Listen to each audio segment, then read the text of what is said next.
everyone, this is the movie Maniac. Thank you for watching, and today we're going to discuss a film that I know many of you are excited to see, and that is Joker. This film has been receiving massive critical acclaim. It's won awards, there's Oscar buzz already happening around this picture, and it's one of the most highly anticipated films of 2019.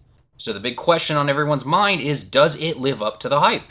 So I want to lay a ground rule real quick about this picture, and specifically this review, and that is, during this discussion we're about to have, I'm going to do my best to not compare Joker to any of the other Batman films in existence, or any other Jokers or the performances of that character. I just want to focus solely on this picture.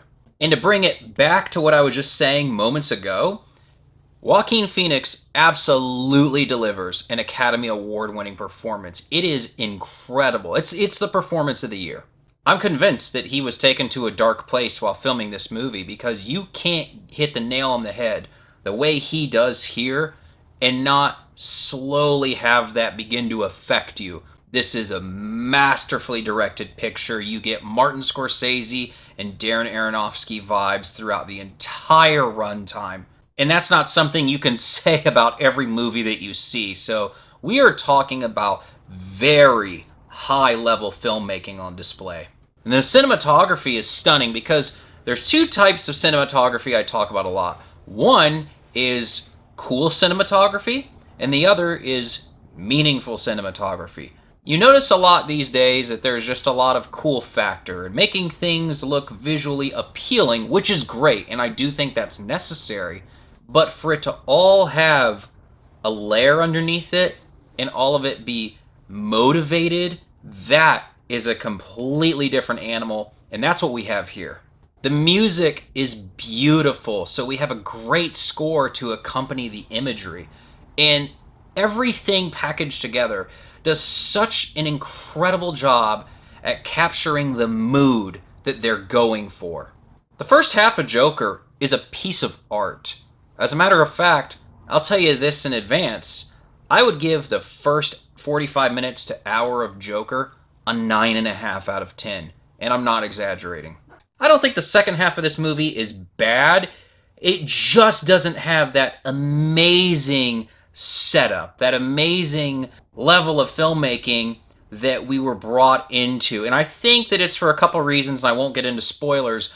One is it strikes me as if maybe they could have taken the second half of this movie in about 4 different directions, and at the end of the day, they tried to jam all 4 of those ideas into the final hour of the movie.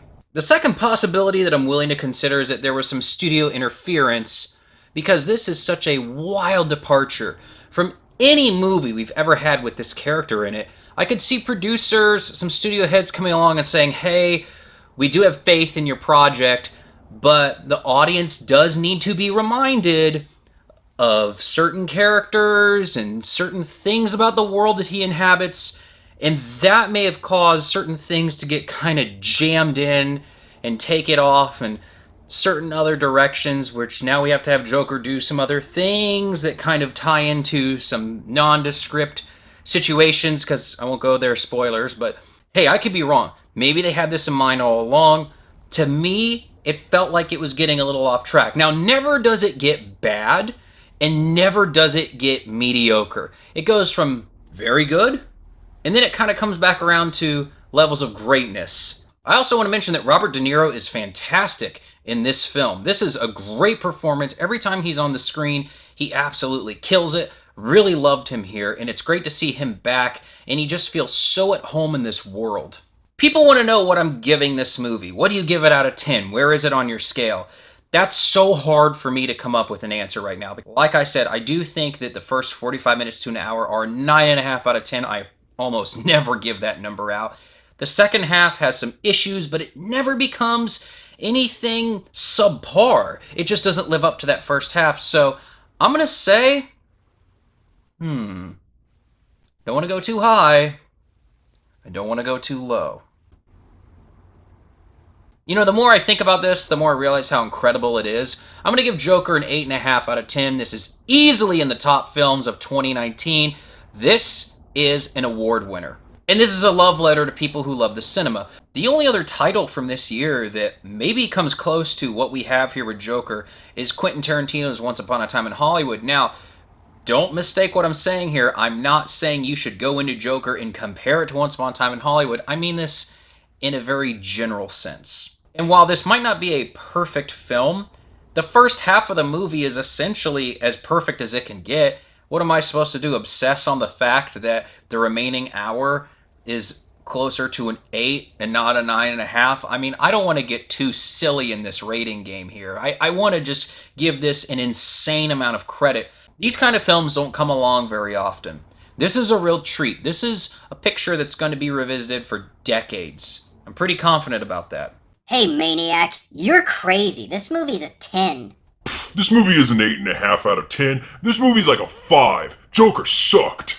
So I don't think everyone and their mother is going to come down on this the same way I have. I don't think they're going to analyze it in the exact same way. Now, if you did, that's pretty incredible, because I don't think I've really heard anybody discuss it in this exact way and how I took it in. But at the same time, I stay away from a lot of reviews before doing my own here, so I can have my own insulated experience and my own thoughts and not have any of it be infiltrated or, any kind of unwanted bias coming in. So tell me, where do you come down on this? Because I really want to get into this and just avoid the spoilers as best as you can. I know there are certain things, and you probably saw me try to skirt around them, that are spoilers that we don't want to get into, but just kind of talk around it like I did if you need to go there.